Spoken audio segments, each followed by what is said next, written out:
اڈیالہ سے related GHQ کا case ہے، اس کی 21 کو ڈیٹ تھی، جس کو بھی جج صاحب نے کنفرم نہیں کیا اور اپنی ان اویلیبلٹی شو کر رہے ہیں. موسٹ لائکلی وہ آگے ہو جائے گا. اور فیصل صاحب جو ہیں یہ موجود تھے، ہم نے نقلیں آج وصول کر لی ہیں.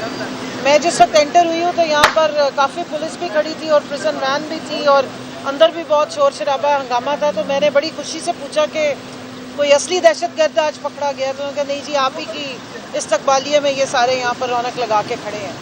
تو کافی عرصے سے، ہم 2 سالوں سے آ رہے ہیں. بڑی مجھے حسرت ہے، اللہ کرے کسی دن مجھے یہاں کوئی اصلی دہشت گرد بھی نظر آ جائے جو لوگوں کو مارتے ہیں، جو دن دہاڑے دہشت گردیاں کرتے ہیں انسانی جانوں سے، انسانی خون سے، جن کے ہاتھ رنگے ہوتے ہیں، وہ یہاں نظر نہیں آتے.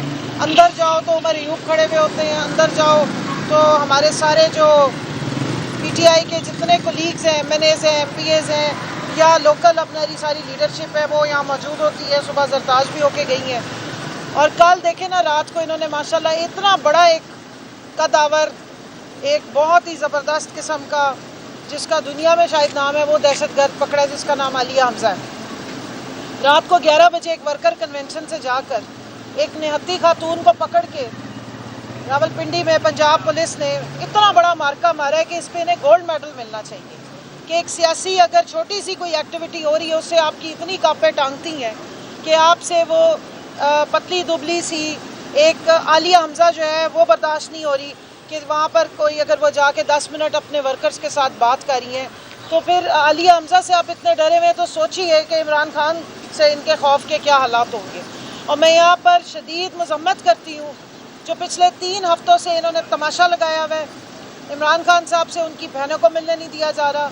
پچھلے 8 سے 9 ہفتے ہو گئے، بلکہ اس سے زیادہ ہی ٹائم ہو گیا ہے کہ جب ہماری پولیٹیکل جو جتنی وہ کمیٹی کی میٹنگز ہونی ہوتی تھی، جو کہ اسلام آباد ہائی کورٹ کے 3 ممبر بینچ نے جس کو الاؤ کیا ہوا ہے، ان کو نہیں ملنے دے رہے ہیں. تو اس ملک میں ان کورٹس میں صرف اور صرف پولیٹیکل ٹارگیٹنگ کے لیے لوگوں کو بلایا جاتا ہے، لیکن ان کے فیصلوں کو چٹکیوں میں اڑا دیا جاتا ہے. کوئی کورٹ کا فیصلہ جو ہے وہ اڈیالہ کی حدود میں وہ امپلیمنٹ نہیں ہو رہے. اڈیالہ اس طرح کر دیا گیا جیسے کوئی علاقہ غیر ہے، وہ پاکستان کی سرزمین کا شاید اب حصہ ہی نہیں رہا. نہ وہاں پہ پاکستان کا آئین جو ہے وہ چل رہا ہے، نہ وہاں پاکستان کا قانون چل رہا ہے، نہ پاکستان کی کسی عدالت کے کسی بھی ججز کا، کہ کوئی 3 ممبر بینچ ہے یا کوئی کسی قسم کے بھی آپ وہاں پہ آرڈرز لے کے چلے جائیں، وہاں کسی قسم کے جو ہیں وہ آرڈرز نہیں چل رہے. تو آپ اس طرح کریں کہ علاقہ غیر ڈکلیئر کر لیں اڈیالہ کو. آپ نے اگر عوام کے لیے رولز رکھے ہوئے ہیں، لاز رکھے ہوئے ہیں، تو اڈیالہ کی سرزمین کیا دنیا سے باہر ہو گئی ہے؟ کیا پاکستان کی سرزمین سے باہر ہو گئی ہے؟ اڈیالہ میں ایسی کون سی مخلوق ہے جو یہ آرڈرز کو فالو نہیں کر رہی ہے؟ تو میں یہاں ڈیمانڈ کرتی ہوں کہ یا تو آپ اڈیالہ کو ڈکلیئر کر دیں کہ وہ اب پنجاب کا اور پاکستان کا حصہ نہیں ہے کیونکہ وہاں پاکستان کی کسی کورٹ کا فیصلہ لاگو نہیں ہو رہا، یا پھر اپنے فیصلوں کو لاگو کروائیں. میں آنریبل ATC کے باہر کھڑی ہوں کورٹ کے. ہم کورٹ کے احترام میں یہاں حاضر بھی ہوتے ہیں، ہمیں معلوم ہے کہ ہمیں ٹارگٹ کیا جا رہا ہے. سارے فیک کیسز ہیں. آپ خود بتا دیں کہ کیا انسانی طور پہ یہ ممکن ہے؟ ہم کیا سپر ہیومن تھے جو ایک ہی ٹائم پہ ہم سارے پورے راولپنڈی میں بھی موجود تھے، گجرانوالہ، سیالکوٹ، فیصل آباد اور پتہ نہیں کون کون سی عدالتیں ہیں جہاں پر ہمارے پہ یہی ایک ہی طرح کے چارجز بنائے جا رہے ہیں.